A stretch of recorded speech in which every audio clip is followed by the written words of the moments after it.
warahmatullahi wabarakatuh. Alhamdulillahilladzi asbahal Islam.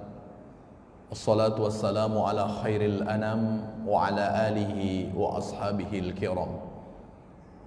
Asyhadu an la ilaha illallah wa asyhadu anna Muhammadan abduhu wa rasuluh. Subhanaka la ilma lana illa ma 'allamtana innaka antal alimul hakim. Rabbi israh li sadri wa yassir li amri wahlul 'uqdatam min lisani yafqahu qawli. Wa qad qala ta'ala fi kitabihil karim huwa asdaqul qailin. A'udzu billahi minasy syaithanir rajim. Bismillahirrahmanirrahim.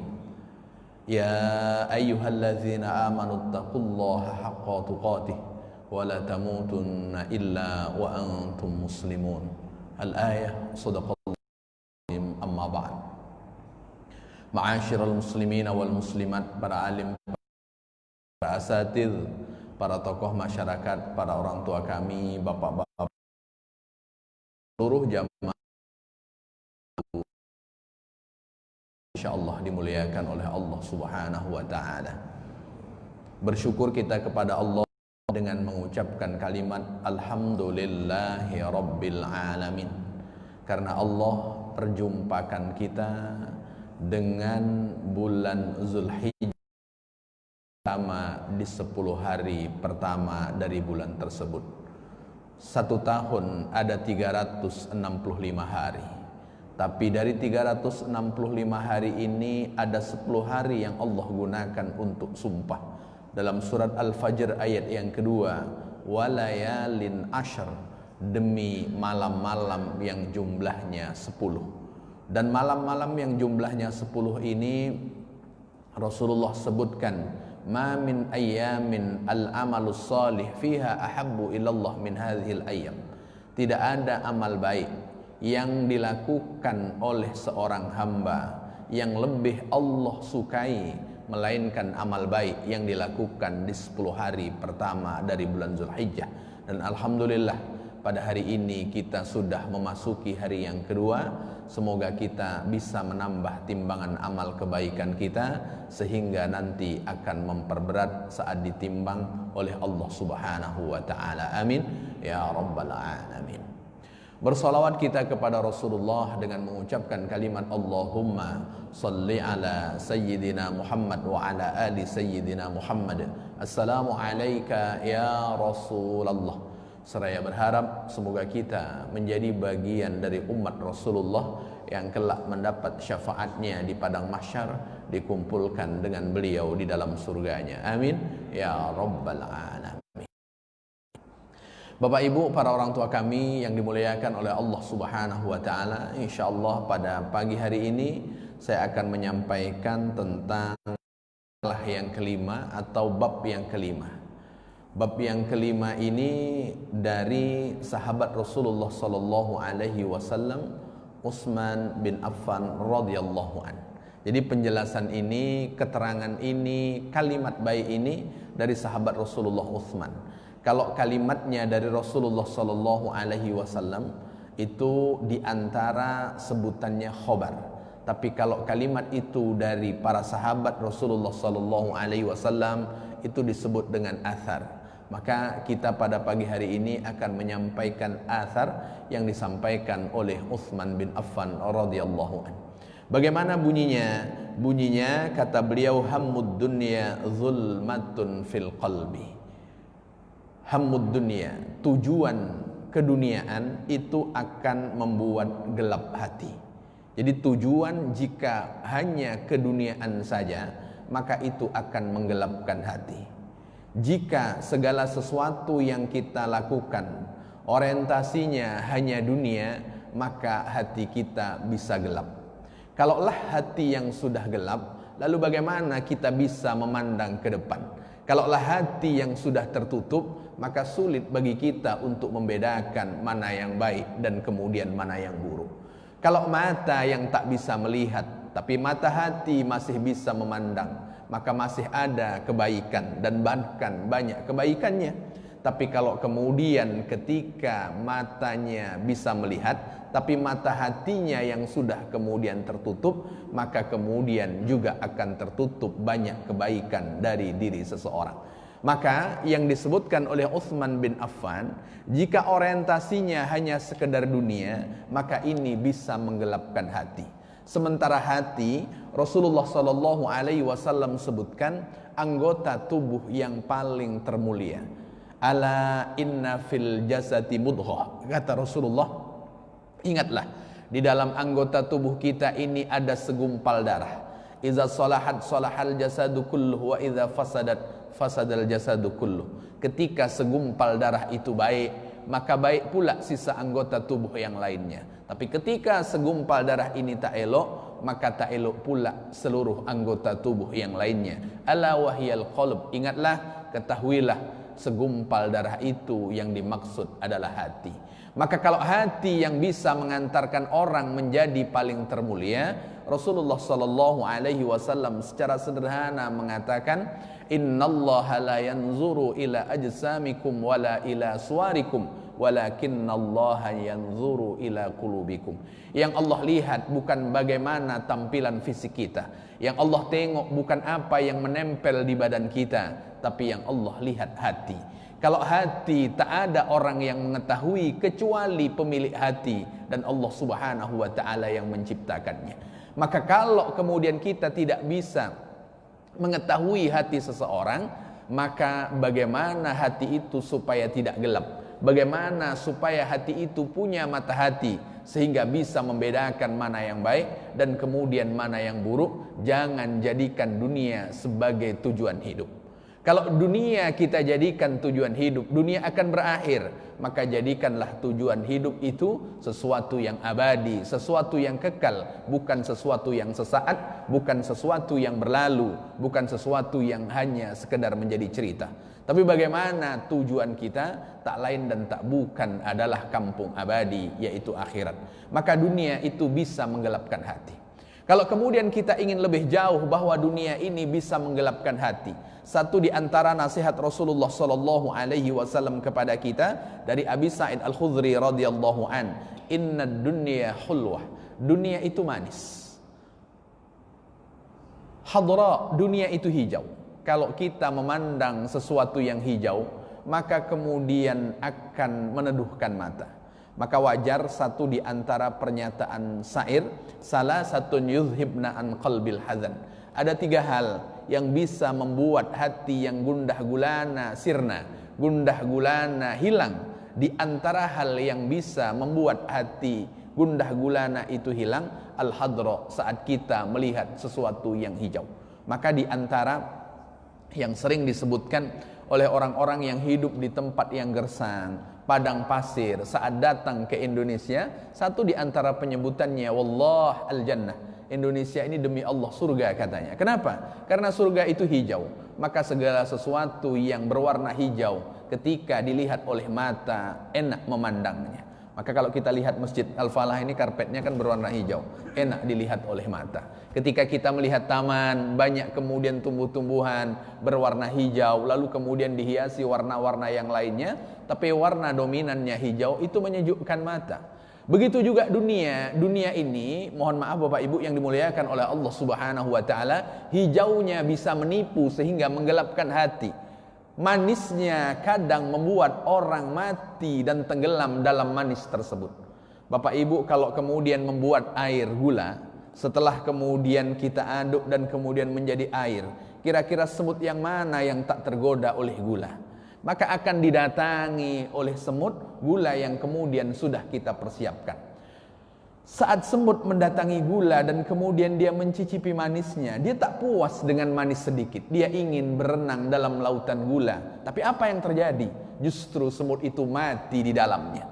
Saat semut yang lainnya melihat temannya mati di dalam gula itu, tapi tak membuat dia bisa mengambil pelajaran.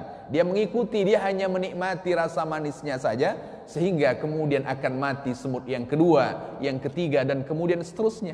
Maka begitu juga orang ketika hidup di dunia, merasakan dunia ini manis, lalu kemudian menjadi hati ini gelap, saat dia merasakan dunia manis, lalu kemudian dia nikmati semakin jauh, mungkin jasadnya belum mati, tapi kemudian hatinya bisa mati. Apalah maknanya hidup di dunia ini kalau jasad hidup lalu kemudian hatinya mati?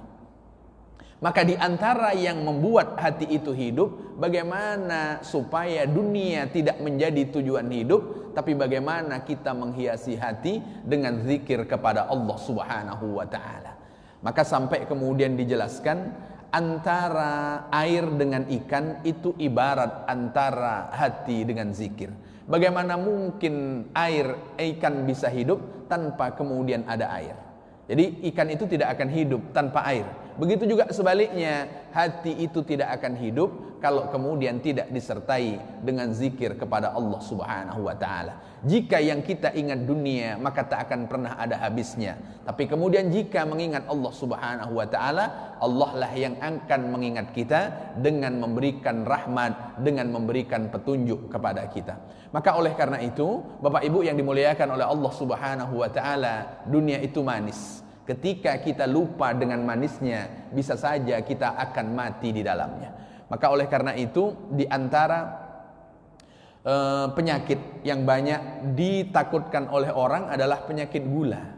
Penyakit gula memang ketika dilihat tak manis rasa orangnya, tapi penyakit gula itu justru berbahaya. Ketika makan yang kemudian ada unsur manisnya, atau kemudian makan makanan yang dilarang oleh dokter, barangkali kemudian bisa bengkak, bisa gatal-gatal, dan kemudian seterusnya. Ini serba repot, dia mau makan enak, keinginan itu masih ada, tapi kemudian ketika dia makan enak, lalu kemudian ada efek sampingnya yang tak baik. Maka manis itu bisa membahayakan. Dan satu di antara manis yang membahayakan bagi seseorang adalah manisnya dunia, yang paling mengkhawatirkan ketika kita mati di dalam manis tersebut. Ketika kita lupa menikmati manis tanpa kemudian mengingat tujuan akhirat kita. Maka inilah yang dijelaskan oleh Utsman bin Affan radhiyallahu an, dunia itu bisa membuat gelap hati. Maka kalau dunia bisa membuat gelap hati, Rasulullah sallallahu alaihi wasallam juga mengingatkan dengan baik. Apa kata Rasulullah terkait dengan dunia ini? Ishma syi'ta fa innaka mayyitun. Silahkan engkau lewati hidup di dunia semaumu, tapi perlu digarisbawahi bahwa suatu saat nanti engkau akan mati. Silahkan hidup semaumu, tapi suatu saat nanti engkau akan mati. Engkau mau hidup semau ini silahkan, suatu saat nanti engkau makan mati. Jadi nikmatnya dunia itu tak akan selama-lamanya, karena kita nanti akan mati, maka proses hidup kita pasti Allah Subhanahu wa taala akan mintai pertanggungjawaban. Ini nasihat Rasulullah sallallahu alaihi wasallam terkait dengan dunia. Yang kedua, apa nasihat Rasulullah sallallahu alaihi wasallam terkait dengan dunia dan seisinya? Wahbib man syi'ta fa innaka mufaraqah. Silahkan engkau cintai seseorang semaumu, sebesar apapun kadar cintamu kepadanya, suatu saat nanti engkau akan berpisah. Jadi orang yang kita cintai nanti kita akan berpisah. Kalau kita melihat di antara dua nabi, Nabi Ibrahim alaihissalam, Nabi Ismail alaihissalam, sudah lama Nabi Ibrahim menunggu datangnya seorang putra. Tapi ketika putra itu hadir, lalu kemudian Nabi Ibrahim berkata kepada anaknya, Inni ara fil manami azbahuk. Aku lihat di dalam mimpi bahwa aku menyembelihmu. Ini kata Nabi Ibrahim kepada anaknya Ismail yang sudah dia tunggu lama. Lalu kemudian ketika anak hadir, masuk di usia balik, lalu kemudian Allah hadirkan wahyu melalui mimpi. Jadi Allah hadirkan wahyu kepada para nabi itu juga banyak melalui mimpi, termasuk nabi kita Muhammad sallallahu alaihi wasallam. Kalau mimpinya para nabi itu wahyu, tentu mimpi kita belum tentu wahyu. Jadi kalau mimpi kita itu kadang lebih banyak sebagai bunga tidur saja. Maka kalau bapak ibu tadi malam mimpi dapat sebongkah berlian di sebelah rumahnya, saat dia mencangkul-cangkul, maka pulang dari Masjid Al-Falah ini jangan cari cangkul lalu kemudian kita gali tempat di sebelah rumah kita. Karena kadang mimpi kita itu hanya hiasan tidur. Iya, kalau mimpi itu hiasan tidur, kalau mimpi itu setan yang membuatnya, maka itu akan merugikan kita. Maka banyak orang yang ketika azan sudah berkumandang waktu subuh, hayya 'alas shalah, dia tahu azan subuh itu berkumandang, terjaga dia pada waktu subuh itu, lalu kemudian terbesit di dalam hatinya, saya akan tidur sebentar saja, barangkali agak 2 menit, lalu kemudian saat 2 menit itu ternyata dia tertidur. Saat tertidur dia termimpi indah luar biasa, makan lontong, makan sate dan lain sebagainya. Saat terjaga justru waktu subuh sudah habis. Ini ketika mimpi itu menjadi bunga tidur dan bahkan kadang hadir dari syaitan. Maka mimpinya para nabi itu adalah terkait dengan wahyu. Lalu saat Nabi Ibrahim mimpi menyembelih putranya yang bernama Ismail, yang terkait dengan sudah lama dia tunggu bagaimana cintanya Nabi Ibrahim kepada putranya Ismail, tapi kemudian justru Allah Subhanahu wa taala meminta untuk mengorbankannya. Maka di bulan Zulhijjah ini Allah Subhanahu wa taala ingin menguji sejauh mana besarnya cinta kita kepada dunia. Dunia, baik dunia itu sendiri dan kemudian isinya. Maka Rasulullah sallallahu alaihi wasallam mengingatkan, silahkan engkau cintai orang yang engkau inginkan, berapapun kadarnya, tapi ingatlah suatu saat nanti engkau akan berpisah dengannya. Kalau kita tidak menyadari pesan ini, saat berpisah barangkali kita bisa stres. Saat berpisah barangkali kita bisa gila. Saat berpisah barangkali tak ada lagi kenikmatan dunia. Kenapa? Karena kita tidak menyadari bahwa sesuatu yang bersama dengan kita kelak juga akan berpisah. Entah kita yang mendahului mereka atau sebaliknya mereka yang mendahului kita. Silahkan kita cintai, suatu saat nanti engkau akan berpisah dengannya. Bagaimana Rasulullah sallallahu alaihi wasallam mencintai Qasim? Bagaimana Rasulullah sallallahu alaihi wasallam mencintai Ibrahim? Tapi kedua putra Rasulullah sallallahu alaihi wasallam justru meninggal di usia kecilnya. Meninggal di usia kecilnya. Bagaimana cinta Rasulullah sallallahu alaihi wasallam terhadap pamannya? Bagaimana cinta Rasulullah sallallahu alaihi wasallam terhadap Khadijah yang membela perjuangan Rasulullah sedemikian rupa, tapi kemudian Rasulullah sallallahu alaihi wasallam berpisah dengan mereka. Maka perlu ditanamkan baik di dalam hati kita supaya kita menjadi orang yang kuat bahwa ketika kita mencintai apa yang ada di dunia, suatu saat nanti kita akan berpisah dengannya. Kita akan berpisah dengannya. Ada orang ketika mencintai sesuatu itu serba tak tega. Dia memelihara ikan nila, dia memelihara ikan gurami di kolam dekat. Setiap hari dia beri makan, tapi ketika ikan besar itu tak tega dia ingin memakannya, tak tega dia ingin menggorengnya. Akhirnya ikan besar itu diberikan kepada tetangga. Kenapa? Karena ketika kita kelebihan satu, kita tidak akan tega. Saat kita tidak tega, kalau kita tidak menguatkan diri lalu kemudian kita berpisah, bisa saja kita menjadi gila dan bahkan kita bisa menjadi stres. Maka untuk kemudian menghilangkan hal-hal yang tak elok pada diri kita, maka mengingat pesan Rasul, apapun cinta kita kepada seseorang yang kita cintai, suatu saat nanti pasti akan berpisah. Bapak Ibu yang dimuliakan oleh Allah Subhanahu wa taala, dahulu tak berjumpa, lalu kemudian berjumpa, dihalalkan dengan ikatan perkawinan. Lalu kemudian bersama dengan satu anaknya, kita 9 bulan 10 hari ada di rahim ibu. Kita besarkan, setiap malam kita terjaga, tapi seiring dengan berjalannya waktu justru disunting oleh orang lain. Berat rasanya kemudian kita berpisah dengan anak kita yang apa kita akan berpisah dengannya. Lalu ada anak yang kedua, anak yang ketiga akan berlaku sama dengan kita. Sama dengan kita mencintai suami kita, mencintai istri kita. Barangkali kalimat di awal disebutkan bahwa aku mencintaimu sehidup dan semati. Ketika mati terkuburlah cinta itu bersama dengan matinya seseorang. Kenapa? Karena Rasulullah sebutkan bahwa mencintai seseorang ketika masih hidup, suatu saat nanti kita akan berpisah dengannya. Kita akan berpisah. Maka kalau kita akan berpisah, kuatkan diri bahwa semua yang Allah Subhanahu wa taala diciptakan di muka bumi ini semuanya akan hancur, semuanya akan punah, dan kemudian kita pasti akan berpisah. Dan itu pasti. Maka ini yang diingatkan Rasulullah sallallahu alaihi wasallam yang kedua. Yang ketiga, apa kata Rasulullah? Al-ma syi'ta, terkait dengan di dunia ini, lakukan apa saja di dunia ini, fa innaka mujazin anhu, tapi ketahuilah semua perbuatan yang engkau lakukan nanti Allah Subhanahu wa taala akan berikan balasan. Kalau baik tentu balasannya baik pula, kalau elok tentu balasannya elok pula, tapi kalau tidak baik sebaliknya maka kemudian juga balasannya tidak baik. Ini terkait dengan dunia. Maka ketika Rasulullah sebutkan di dunia, berbuatlah, beramallah sesuai dengan yang kita mau, kita dijumpakan dengan 10 hari pertama dari bulan Zulhijjah. Kalau di bulan Ramadan kita melakukan amal kebaikan, berpindah dari satu amal kebaikan ke amal kebaikan yang lainnya. Malam kita tahajud, lalu kemudian kita tutup dengan witir, lalu kemudian kita sahur. Setelah sahur kemudian kita mendengarkan kajian. Selesai kajian kita tutup dengan solat isyraq. Setelah selesai solat isyraq kita membaca Al-Quran. Tak lama kemudian kita solat duha. Barangkali tidur sebentar, bangun baca Quran.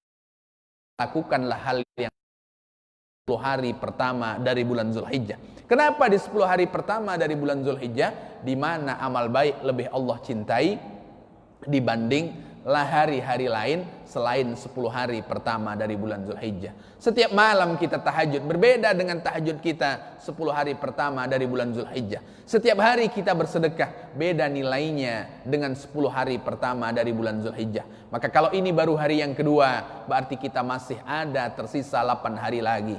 Sampai kemudian di antara 10 hari yang akan darah, yaitu turut beserta. Itu yang paling tinggi dari amal-amal baik di 10 hari pertama dari bulan Zulhijjah. Maka pastikan kita sudah terdaftar untuk ikut. Silahkan kemudian Bapak Ibu daftarkan diri untuk ikut berkorban. Di Al-Falah juga ada. Kenapa? Supaya kita punya amal. Nah, di bulan Zulhijjah itu orang yang berkorban. Kenapa orang yang berkorban itu melakukan amal? Ketika para sahabat bertanya kepada Rasulullah sallallahu alaihi wasallam, "Wa ma hadhil adhahi Rasulullah?" Rasul, korban yang akan kita lakukan ini korban apa?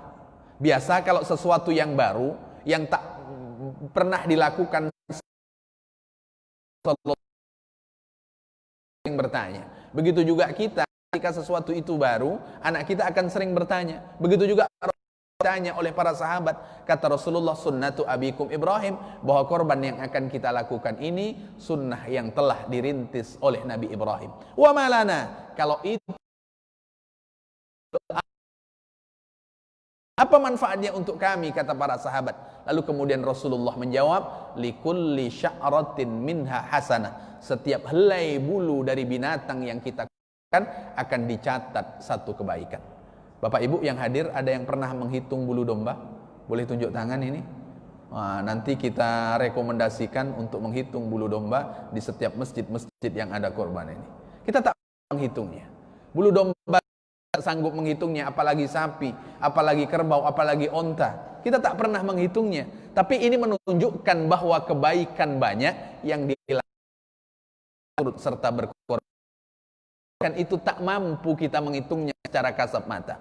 Tak sanggup kita menghitungnya, dan itulah kebaikan yang didapatkan oleh orang yang berkorban. Korban yang mana? Berkorban yang disertai dengan ketakwaan. Dia tak begitu memikirkan daging yang akan dia dapat. Dia tidak akan mengusik panitia korban ketika dia tidak mendapatkan sesuai dengan keinginannya. Saya mau berkorban di masjid Bapak, tapi dengan catatan saya nanti mau hatinya. Saya mau nanti paha atasnya, saya mau nanti paha belakangnya. Ini kan berarti kita ketika berkorban, kita niatkan karena Allah Subhanahu Ta'ala, justru niat ketakwaan, keikhlasan itu hilang gara-gara paha sapi, gara-gara kemudian hati kambing, dan kemudian lain sebagainya. Maka ketika kita berikan, sudah ikhlas karena Allah Subhanahu wa Ta'ala. Toh kita baru satu yang kita berikan, toh baru dua yang kita berikan, baru tiga yang kemudian kita berikan. Kalau kita lihat Rasulullah Sallallahu Alaihi Wasallam 100 ekor. Siapa orang kaya di Indonesia ini yang jumlah korbannya 100 ekor? Rasulullah 100 ekor. Mungkin akan jumpa orang yang 100 ekor meskipun belum pernah kita dengar. Tapi kemudian Rasulullah dari 100 ekor, tiga beliau sembelih dengan tangan beliau. Sisanya diteruskan oleh menantunya Ali radhiyallahu anhu. Itu luar biasanya. Maka ketika di dunia kita jumpa dengan hari-hari mulia, kita jumpa dengan waktu-waktu yang baik, maka kumpulkanlah amal yang baik itu pula. Kenapa perlu kita kumpulkan amal? Kalau nanti amal kita ditimbang, kategori orang-orang yang bertakwa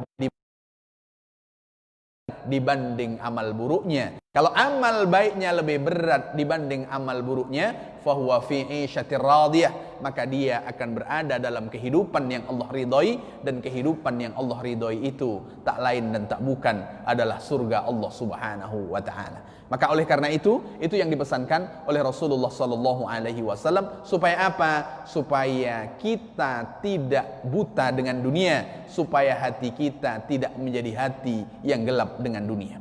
Maka kemudian Utsman bin Affan radhiyallahu an berpesan, wahammul akhirah nurun fil qalbi. Kalau kemudian jika orientasinya akhirat, itu yang akan membuat nur di dalam hati. Apa yang dimaksud nur di dalam hati? Ail khuzni fil umur al muta'alliqah bid dunya, sara bid dunya suara muslimah fil qalb. Jadi di antara keterangan nasihat ini adalah segala sesuatu terkait dengan urusan dunia bisa membuat orang sedih. Kalau dia sudah sedih dengan dunia, maka hatinya menjadi gelap.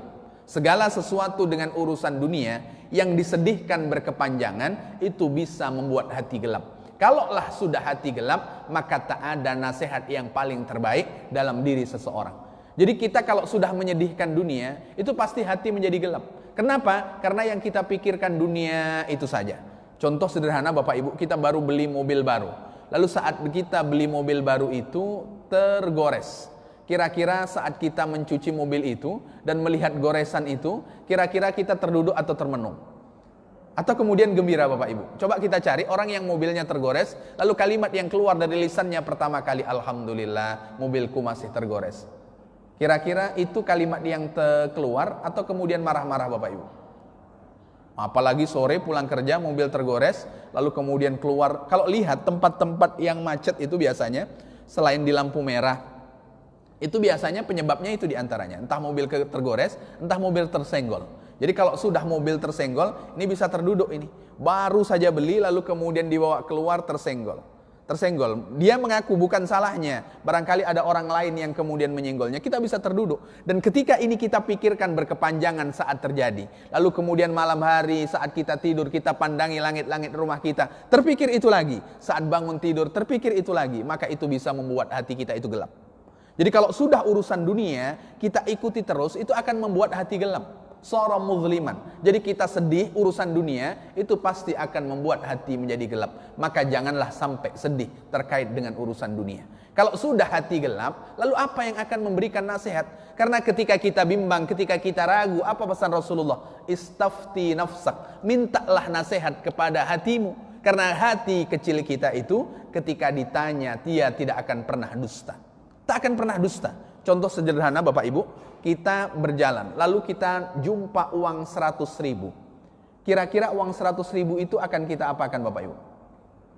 Jumpa uang berwarna merah itu, kita pegang dompet, tak bawa dompet. Nampak duit 100.000. Nampak pula durian sedang diskon 70%. Kira-kira bagaimana Bapak Ibu? Nampak ini? Ada orang, kita masih nengok-nengok dulu. Lalu kemudian orang pergi, tengok kanan, tengok kiri, tak ada orang. 100.000. Kira-kira kita ambil atau kemudian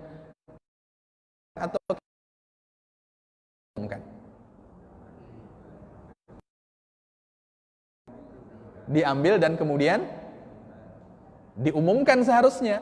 Tapi kalau kemudian tanya hati kecil, pasti itu jawabannya. Tapi kalau kemudian ditanya nafsu, tentu bukan itu jawabannya. Mumpung tak ada orang yang nampak, engkau manfaatkan saja, tak ada yang tahu. Tak ada yang tahu. Itu kalau sudah dunia. Tapi beda ketika yang dipikirkan akhirat. Dia punya tanggung jawab. Uang yang dia punya, yang dia dapatkan, itu bukan haknya. Dia punya keharusan untuk mengumumkan. Karena itu masuk dalam kategori bab lukhotoh, bab barang temuan. Maka dia akan umumkan kepada orang lain. Kalau seandainya ini yang dipikirkan, jumpa orang pula. Coba tak jumpa orang tadi. Oh, pasti saya sudah bisa belanja A, belanja B, dan kemudian seterusnya. Maka kalau dunia yang kita pikirkan, gelap hati ini jadinya. Tak akan pernah tenang kita hidup. Sudah punya satu rumah, tetangganya punya 2 rumah. Kemudian sudah menjadi gelap, tak enak didengar oleh hati. Kalau tutur katanya tak enak didengar oleh hati, maka kemudian akan menyakiti orang lain. Kalau sudah menyakiti orang lain, orang merasa terzolimi lalu kemudian mendoakan buruk dengan kita, tak akan pernah ada selesainya dari kegelapan dunia. Maka jangan sampai dunia ini membuat kita sedih berkepanjangan. Sedih silahkan, tapi ada batasan waktu, jangan berkepanjangan. Ketika ada orang yang kita cintai berpisah dari kita, sedih sejenak, lalu kemudian katakanlah innalillahi wa inna ilaihi rajiun. Jangan berkepanjangan. Dunia ini kalau kita pikir akan membuat orang menjadi gelap hatinya. Maka kalau jumpa orang bunuh diri, kenapa? Karena dia memikirkan dunia gelap. Yang dia pikirkan tak dapat makan, yang dia pikirkan hutangnya yang belum lunas. Semuanya dunia, sehingga dia tak punya motivasi hidup, sehingga menjadi gelap. Lalu kemudian dia membunuh dirinya. Dia bunuh diri. Maka ini diantara penjelasannya. Bapak Ibu para orang tua kami yang dimuliakan oleh Allah Subhanahu wa taala. Tapi berbeda ketika orientasinya akhirat, itu yang akan membuat nur, membuat cahaya di dalam hati kita. Ketika kita terkait dengan orientasi akhirat, maka kemudian hati itu menjadi hidup. Bapak Ibu yang dimuliakan oleh Allah Subhanahu wa taala. Kita punya kendaraan. Lama kendaraan itu kita tidak pakai, dan kemudian rantainya berkarat, businya berkarat. Kira-kira Bapak Ibu bisa kita hidupkan sebelum kita bersihkan? Ini kita punya sepeda motor nih. Sepeda motornya pada waktu itu barangkali yang paling termahal, Vespa zaman dahulu, umpamanya kan, atau kemudian apapun lah. Lalu kemudian sudah lama kita tidak pakai, sudah lama kemudian kita tidak bersihkan, berkarat. Tentu ketika kita akan hidupkan, tak hidup sebelum kemudian kita bersihkan. Berapapun lamanya hati, kalau kemudian kita tidak membersihkannya, maka dia tidak akan pernah hidup. Jasadnya hidup, tapi hatinya mati. Kalau jasadnya hidup, hatinya mati, maka dia tidak akan pernah mampu melihat kebenaran, tak pernah pula mampu mendengar kebaikan. Kenapa? Karena yang sudah bermasalah hatinya. Maka sampai Rasulullah sallallahu alaihi wasallam sebutkan, "Idza aznabal mu'minu," ketika orang yang beriman melakukan dosa, fa biqalbihi nuqtatun sauda, sama dengan dia membuat satu bintik hitam di dalam hatinya. Jadi kalau kita berbuat dosa, itu sama kita menggelapkan hati kita, membuat hati kita ini gelap, membuat hati kita ini berkarat. Maka bagaimana cara membersihkan karat hati? Cara membersihkan karat hati supaya ada nur, supaya ada cahaya di dalam hati dengan apa? Wa idza astaghfara wa naza'a suqila anhu. Ketika dia meminta ampun kepada Allah, berusaha untuk membersihkannya, maka hati itu bercahaya kembali. Maka cahaya hati itu satu diantaranya dengan mengingat Allah Subhanahu wa taala, apalagi mengingat Allah Subhanahu wa taala fi ayyamin ma'lumat, pada hari-hari yang sudah ditentukan, dan hari-hari yang ditentukan diantaranya adalah hari-hari baik, dan hari-hari baik itu diantaranya ada di 10 hari pertama dari bulan Zulhijjah. 10 hari pertama dari bulan Zulhijjah. Maka oleh karena itu, Bapak Ibu para orang tua kami yang dimuliakan oleh Allah Subhanahu wa taala, jangan jadikan dunia tujuan hidup, tapi jadikanlah dunia ini sebagai tempat persinggahan, sebagai wasilah, sebagai perantara untuk sampai kepada kampung abadi. Di antara nasihat Rasulullah sallallahu alaihi wasallam yang juga masih berbicara tentang dunia, apa kata Rasulullah sallallahu alaihi wasallam?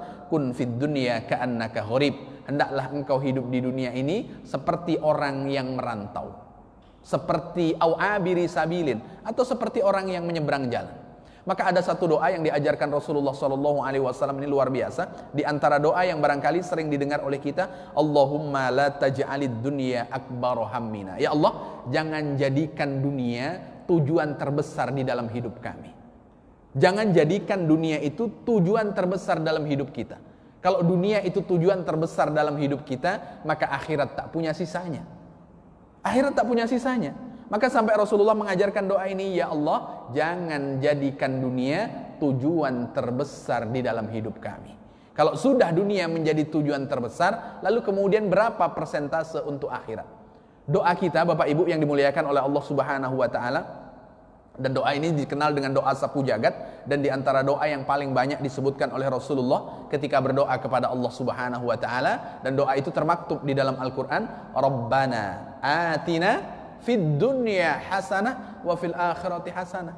Jadi ada keseimbangan, minta dunia ini baik, lalu kemudian minta pula akhirat baik. Tak akan mungkin akhirat mendapatkan kebaikan kalau kemudian dia tidak meletakkan dunia pada urutan kedua setelah kemudian akhirat. Jadi akhirat prioritaskan, lalu kemudian setelah itu dunia. Tapi dunia jangan jadikan sebagai orientasi pertama di dalam kehidupan kita. Bukan berarti kita tidak berinteraksi dengan dunia. Silakan berinteraksi dengan dunia, dan itu jauh lebih baik dibanding kemudian orang yang tidak mau berinteraksi dengan orang lain. Maka sampai di antara yang Rasulullah SAW sebutkan, orang yang hidup di dunia ini dengan orang lain, saat dia berinteraksi dengan orang lain, lalu kadang dia tersakiti, atau sebagian orang justru menyakiti, tapi wayasbir, dia melewatinya dengan kesabaran, itu jauh lebih baik baginya dibanding orang yang mengurung diri dan kemudian tidak berinteraksi dengan orang lain. Jadi orang yang mengurung diri hanya bersama dengan Allah Subhanahu wa taala, lalu ada orang berinteraksi dengan orang lain, mana nilainya yang lebih tinggi di sisi Allah Subhanahu wa taala? Orang yang berinteraksi dengan orang lain, lalu kemudian dia mampu melewatinya dengan kesabaran. Kenapa disebut dengan kesabaran? Namanya berinteraksi, kadang tersakiti atau kemudian menyakiti. Maka kalau dia menjadi bagian dari orang tersakiti, dia akan sabar. Ketika dia menyakiti, dia akan menjadi orang yang datang meminta maaf. Ini diantara beberapa hal yang disebutkan oleh Rasulullah SAW kepada kita tentang bagaimana melewati ini. Dengan sesi tanya jawab, dipersilahkan jika ada yang ingin didiskusikan, boleh terkait dengan tema, boleh di luar dari itu. Mungkin ada Bapak Ibu, para orang ada.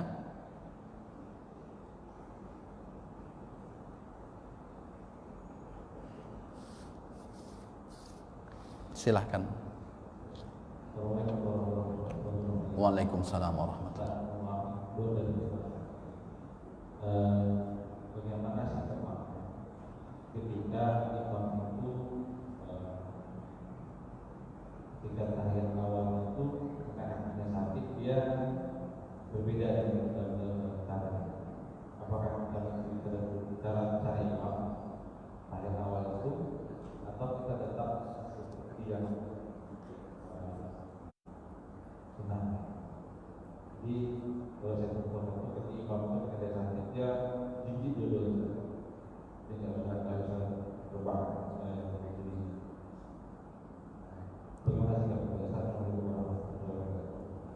Waalaikumsalam warahmatullahi wabarakatuh. Gerakan di dalam sholat itu petunjuk ajar umumnya, sallu kama ra'aitumuni usolli. Sholatlah kalian sebagaimana aku melaksanakan sholat, kata Rasulullah. Lalu bagaimana sholat Rasulullah? Tentu ini diceritakan oleh para sahabat. Dan di antara hal yang diceritakan oleh sahabat, bagaimana duduk tawarruk dan bagaimana duduk iftirash. Nah, itu duduk tahiyat awal dengan kemudian duduk tahiyat akhir. Lalu saat duduk tahiyat awal tidak kita lakukan sebagaimana mestinya karena kita sakit, apakah kemudian ini menghilangkan nilai sunnah di dalam duduk? Ketika sesuatu yang kita lakukan karena sakit dan kita tidak melakukan hal yang sunnah di dalam duduk, itu kita tetap mendapatkan keutamaannya. Orang sholat, jika dia mampu, wajibnya itu berdiri. Apakah ketika dia duduk, nilai berdirinya karena sakit tadi? Jadi kalau karena sakit ya tidak apa-apa. Jadi kalau karena sakit, tapi yang jelas ada penyebab yang membuat dia tidak bisa melakukan di urutan yang pertama. dia berimam. Bagaimana sih tepatnya? Bagaimana dia? Yang nggak bisa itu dia imam. Oh, dia imam lalu kemudian tidak bisa melakukan hal yang utama. Ya, yang kan kita pernah. Baik, berarti kita melihat tentang kategori imam terlebih dahulu. Syarat menjadi imam. Syarat menjadi imam itu yang paling pertama adalah aqra'ukum. Siapa yang bacaannya paling baik. Bacaan paling baik itu bukan hanya sekedar hafal. Kalau sekedar hafal, ini semakin banyak. Maka jelas disampaikan oleh Abdullah bin Mas'ud, bagi kami sulit menghafalkan Al-Quran, tapi kami diberikan karunia mudah mengamalkan Al-Quran. Nanti generasi setelah kami, kata Abdullah bin Mas'ud ini, generasi sahabat mengatakan, bagi kalian akan jumpa orang yang mudah menghafal Quran, tapi berat baginya untuk mengamalkannya. Maka aqra'ukum, siapa yang paling baik bacaannya itu bukan hanya sekedar jumlah hafalannya, tapi dia paham dengan apa yang dia baca. Dan inilah yang paling sulit kita cari. Ini yang paling sulit kita cari. Ini yang paling sulit kita cari. Mohon maaf Bapak Ibu. Ya seharusnya memang mencari orang lengkap itu payah. Tapi kemudian kalau ada ya tidak apa-apa. Contoh sederhana. Khotibnya khutbah tentang hari raya kurban. Ini tentang kurban ini khutbah. Lalu kemudian ketika imam menjadi imam sholat, dia tidak menyinggung ayat yang berbicara tentang korban. Kenapa? Biasanya penyebabnya satu diantaranya dia tidak paham makna meskipun dia hafal kalimat tersebut. Itu diantaranya. Berarti dahulu ada diantara guru kami, dia hafiz, dulu imam besar di Masjid Istiqomah Bengkalis itu. Jadi apapun yang disampaikan oleh khotib, pasti ayat yang akan dibaca erat kaitannya korelasinya dengan apa yang disampaikan oleh khotib. Maka diantaranya itu kriteria imam. Jadi kriteria imam yang pertama itu adalah aqra'ukum. Siapa yang paling baik bacaannya, dan bukan hanya sekedar baik bacaannya, tapi kemudian dia tahu tentang apa yang dia baca, dan lebih umum lagi dia tahu tentang fikih sholat. Dia tahu tentang fikih sholat. Jadi kalau imam tidak tahu tentang fikih sholat, nah ini yang kemudian berbahaya. Lalu kemudian imam itu ketika terjadi sesuatu pada dirinya, yang sesuatu itu tidak bisa melanjutkan sholatnya, maka dia boleh mundur. Dia boleh mundur. Contoh, ketika imam batal, maka dia akan mundur digantikan oleh orang yang pas di belakang imam. Maka repotnya kalau orang di belakang imam tidak paham fikih sholat, ketika imam mundur dia membubarkan diri. Nah ini agak repot juga. Maka orang yang di belakang imam itu usahakan orang yang tahu tentang fikih sholat. Jadi ketika imam mundur, ini menunjukkan imam batal, berarti imam tak bisa meneruskan sholatnya. Atau suaranya tidak keluar. Suara pertama di rakaat pertama bagus, rakaat kedua lalu kemudian muncul mendadak serak, dan dia tidak bisa melanjutkan, dia menjadi imam, maka dia boleh mundur, lalu kemudian dilanjutkan oleh orang setelahnya. Maka kalau imam, seandainya ada sesuatu yang akan mengurangi nilai keafdolan sholat karena kondisi, maka boleh dia gantikan kepada imam kedua. Meskipun kondisi yang dia alami tidak membatalkan sholatnya, tapi kemudian ada keafdolan di dalam sholat, maka dia boleh gunakan imam yang kedua. Jadi imam itu memang tidak satu. Jadi ada imam satu, lalu kemudian ada imam dua. Masjidil Haram, Masjid Nabawi, berapa jumlah imamnya itu? Nah, itu imamnya banyak, bukan hanya satu, bukan dua. Maksudnya satu dan dua itu ketika imam yang pertama berhalangan, maka akan diisi oleh imam yang kedua. Jadi diisi oleh imam kedua. Wallahu a'lam. Barangkali itu yang bisa saya jawab.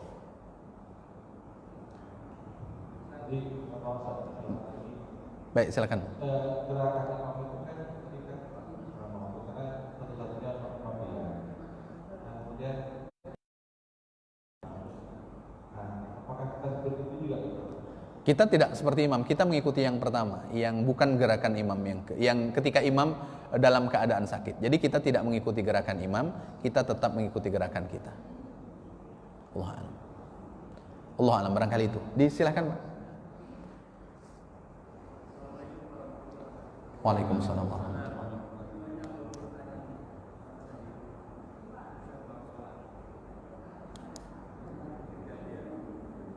Dua minggu yang lalu, jadi imam sholat, waktu itu sholat asar, baru 3 rakaat. Masing-masing itu tahu bahwa itu baru 3, tapi mau membukakan takut jangan-jangan kita saja yang merasa 3. Jadi setelah 3 itu assalamualaikum, ya, masing-masing baru rasa-rasa baru 3 ya. Saya juga ingat tapi mau menyampaikan takut jangan-jangan kita aja yang menghitung 3, karena kita ya. Terus setelah selesai sholat, masing-masing berdiskusi. Imamnya dibisikin, rasa-rasa baru 3 gitu. Imamnya nggak mau melanjutkan lagi. Nah, masing-masing sholatnya sendiri menggenapkan itu. Ini gimana? Satu itu. Kedua, masalah sholat. Kadang-kadang kita ini mungkin saking khusyuknya atau gimana, kita kadang-kadang punya perasaan habis imam membaca ayat setelah amin tadi terlalu panjang, sehingga kita punya pikiran saya tadi udah baca Al-Fatihah belum ya? Atau kemudian daripada kosong ini kira-kira boleh nggak baca ayat-ayat lain? Terus selanjutnya lagi salahnya yang menjadikan kita, kalau kita singgah di tempat masjid mana saja, kebetulan di situ ada sholat jenazah. Dan pada akhir sholat itu biasanya dinyatakan mayat baik atau tidak. Sementara kita tidak tahu riwayat dari jenazah ini. Apa kita harus imam mengatakan baik atau bagaimana? Sementara kita itu kan bersaksi. Kita tak tahu riwayat daripada yang kita saksikan. Sikap kita gimana? Terus yang terakhir, kalau imamnya si A, dia tidak mau sholat jadi makmum. Karena apa? Dia tahu akhlak si imam ini bacaannya bagus, tapi akhlaknya mohon maaf tidak bagus. Nah ini kenapa kamu nggak sholat di masjid ini? Saya tahu persis kelakuan imam itu, dia cuma pandai baca, pandai mengaji saja, tapi akhlaknya. Jadi sikap kita gimana? Terima kasih. Assalamualaikum warahmatullahi wabarakatuh. Waalaikumsalam warahmatullahi wabarakatuh. Di antara sifat manusia yang pena malaikat itu tidak mencatatnya adalah anisyan, lupa.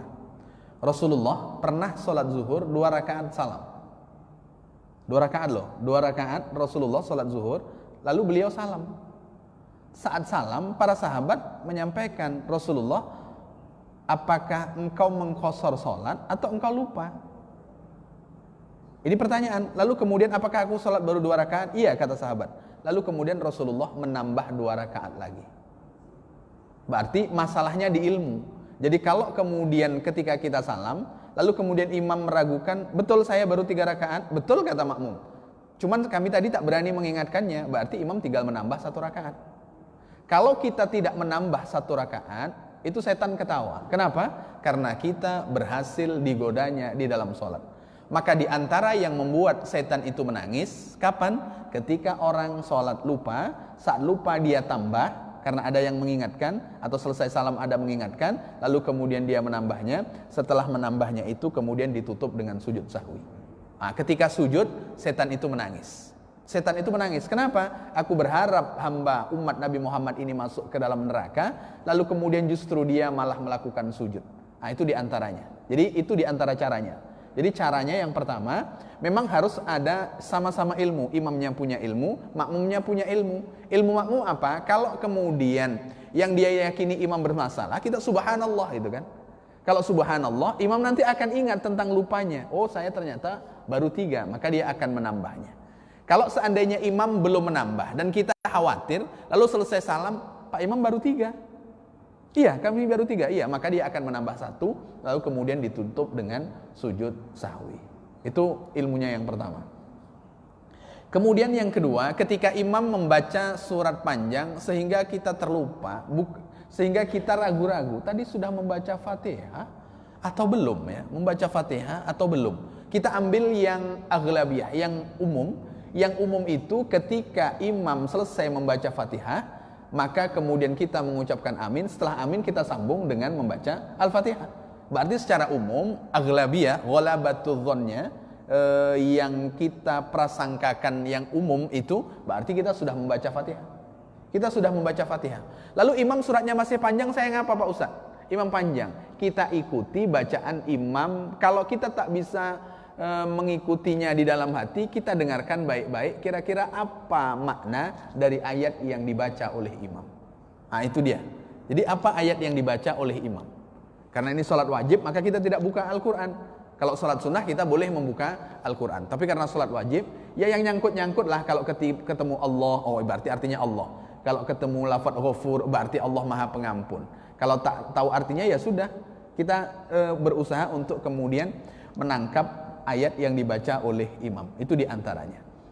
Makanya sampai Rasulullah katakan, la sholata liman lam yaqra' bi fatihatil kitab. Tidak sah solat seseorang yang jika di dalam solat itu dia tidak membaca Al-Fatihah. Kapan makmum membaca Fatihah? Bukan mengiringi imam ketika membaca Fatihah, tapi bacalah setelah imam selesai membaca Fatihah. Itu yang kedua. Yang ketiga, solat jenazah. Solat jenazah itu bagi orang yang melaksanakannya falahu qirat. Baginya dapat 1 qirat. 1 qirat itu sebesar apa? 1 qirat itu sebesar gunung Uhud. Jadi orang yang sholat jenazah itu nilainya, pahalanya sama dengan besarnya gunung Uhud. Maka merugi kalau kita singgah di masjid, lalu di situ ada sholat jenazah, kita tak ikut sholat jenazah. Rugi sekali kita. Kenapa? Karena kita kehilangan 1 qirat. Dan karena COVID-19 ini banyak orang kehilangan 1 qirat terkait dengan sholat jenazah. Karena sholat jenazah hanya diwakili oleh beberapa orang saja. Mengantarkan juga kita kehilangan. Kenapa? Karena mengantarkan hanya tim medis saja. Sehingga kita kehilangan banyak kesempatan kebaikan. Nah, maka kalau punya kesempatan kebaikan, lalu kemudian dan itu aman bagi kita, maka kemudian laksanakan. Jadi laksanakan. Itu satu. Kemudian yang kedua, di antara sunnah ketika dia pokoknya terhadap mayat ini ya boleh dilakukan selesai sholat jenazah, istihadu, saksikanlah apakah jenazah ini baik. Kebetulan kita singgah di masjid, kita tak tahu dengan kondisi orang yang ada apakah dia baik atau kemudian tidak. Ya kita sebutkan baik sajalah. Kami tak tahu Pak Ustadz, kita sebutkan baik artinya kita berbaik sangka kepada jenazah tadi. Karena sudah disolatkan di masjid, berarti insya Allah baik. Kalau kemudian perilakunya tidak baik, toh ada baiknya meskipun sedikit. Jadi yang kita sebutkan baik, itu baiknya meskipun sedikit. Wala taqulu hajran, kepada orang yang sudah meninggal jangan sebutkan tak eloknya, jangan sebutkan buruknya. Meskipun baik itu sekecil biji zarrah, maka sebutlah dan kenanglah baiknya saja. Itu kepada orang yang meninggal. Kadang kita ini tidak, mulut ini kadang terlalu latah, datang kepada orang meninggal, alhamdulillah mati juga dia, hutangnya dengan saya banyak tuh. Nah itu kita sudah menyebutkan tak eloknya, maka yang kita sebutkan eloknya saja. Jadi eloknya saja yang kemudian kita sebutkan terkait dengan kesaksian kita. Apakah kemudian kita dusta dalam saksi? Ya tidak, karena kita nyebutkannya yang baiknya saja meskipun itu kecil. Dan itu ada nanti hadis-hadis yang membicarakan tentang kesaksian kepada orang yang sudah meninggal, dan juga ada di bukunya Ustaz Abdul Somad 37 masalah populer itu kalau tidak salah. Kemudian yang kedua, pilih-pilih imam. Nah, pilih-pilih imam. Imam itu memang dipilih. Imam itu dipilih, ada kriterianya. Penyakitnya kita tak pula memilih imam. Ketika kita pilih, kita tak punya kemampuan. Di Saudi, kenapa imam itu dipilih? Di antaranya, Saudi itu untuk masjid itu kementerian yang mengurusinya. Kita yang mengurusi masjid siapa Bapak Ibu? Loh, sana kementerian yang ngurusnya. Maka jangan heran di Masjid Nawawi, Masjidil Haram, kementerian. Jadi ada kementeriannya sendiri. Kita, masjid, siapa yang mengurusnya? Ya jamaah, tak ada yang tidak. Maka jamaahlah yang kemudian mengurusnya terkait dengan kriteria imam. Jadi imam itu satu diantaranya ada hukumnya makruh ketika kita berimam dengan yang kemudian beda paham akidahnya. Itu diantaranya masuk dalam kategori makruh. Jadi kalau kemudian kita memilih imam, karena ketika kita berimam dengan dia tidak tenang, tapi jangan nampakkan betul lah. Jangan nampakkan betul untuk menjaga ini. Jadi sah-sah saja, karena kita ketika tahu dengan selaku imam lalu kemudian memunculkan sesuatu yang tak enak di dalam hati bisa mengantarkan kepada kemakruhan. Wallahu a'lam. Barangkali itu Pak yang bisa saya jawab. Silakan Pak Haji.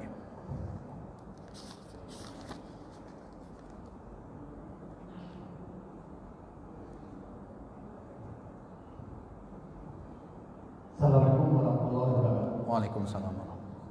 Tadi menyambung apa yang disampaikan oleh Bapak. Apakah tidak cukup dengan sujud sahwi aja? Tentang baik kurang rekannya maupun lebih. Apakah cukup? Sujud sahwi itu kan itu yang pertama.